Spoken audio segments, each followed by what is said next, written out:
নামিদামি ব্র্যান্ডের চাকচিক্যকে পেছনে ফেলে ঢাকা আন্তর্জাতিক বাণিজ্য মেলায় দর্শনার্থীদের বিশেষ আকর্ষণের কেন্দ্রবিন্দু হয়ে উঠেছে কারাপণ্য প্যাভিলিয়ন। প্যাভিলিয়নের ভেতরে প্রবেশ করতেই চোখ আটকে যায় বাঁশ আর বেতের শৈল্পিক বুননে। নিখুঁতভাবে তৈরি মোড়া, শৌখিন আসবাব কিংবা নকশিকাঁথা, সবই যেন এক একটি জীবন্ত গল্প।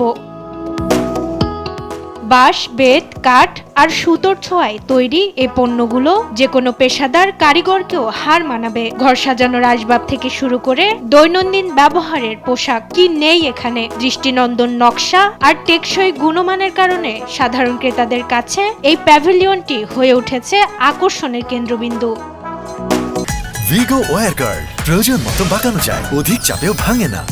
ভিগো। নিখুঁত আর দৃষ্টিনন্দন নকশার মিশেলে তৈরি এসব পণ্য দেখে মুগ্ধ দর্শনার্থীরা। ব্যতিক্রমী এমন উদ্যোগের প্রশংসাও করছেন অনেকেই। সব দোকানে থেকে এখানে অনেক ডিফারেন্ট জিনিস পাওয়া যাচ্ছে, যেটা আমি পুরো মেলাতে অ্যাকচুয়ালি এখন পর্যন্ত দেখি না। এটা ভালো উদ্যোগ এবং আমার কাছে খুব ভালো লাগছে।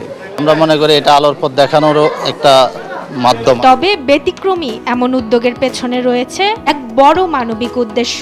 এই পণ্য বিক্রির লভ্যাংশের একটি অংশ পাবেন সংশ্লিষ্ট কারাবন্দীরা, যা তাদের আর্থিকভাবে স্বাবলম্বী ও দক্ষ কারিগর হিসেবে মাথা উঁচু করে দাঁড়ানোর সুযোগ তৈরি করবে বলে মনে করছেন কারা কর্তৃপক্ষ। আমাদের জিনিসগুলো একটু ইউনিক, সো সেই হিসাবে অনেকে আসছে, কিছু না কিছু নিয়ে যাচ্ছে। যে বন্দিটা তৈরি করছে সেই বন্দি 50% লভ্যাংশ পাচ্ছে, তার অর্থনীতি সচ্ছলতা আসছে। দর্শনার্থীদের ভিড় আর মানুষের ইতিবাচক মূল্যায়ন প্রমাণ করে একটু সুযোগ আর সঠিক প্রশিক্ষণ পেলে অন্ধকারের এই মানুষগুলোও ফিরতে পারে আলোর পথে। বাণিজ্য মেলার এই মহা উৎসবে কারাপণ্য কেবল কেনাবেচার বস্তু নয়, বরং এটি হয়ে উঠেছে হাজারো বন্দির সুস্থ ও স্বাভাবিক জীবনে ফেরার এক সেতু বন্ধন। মাকদুরা মিতি, দেশ টিভি, ঢাকা।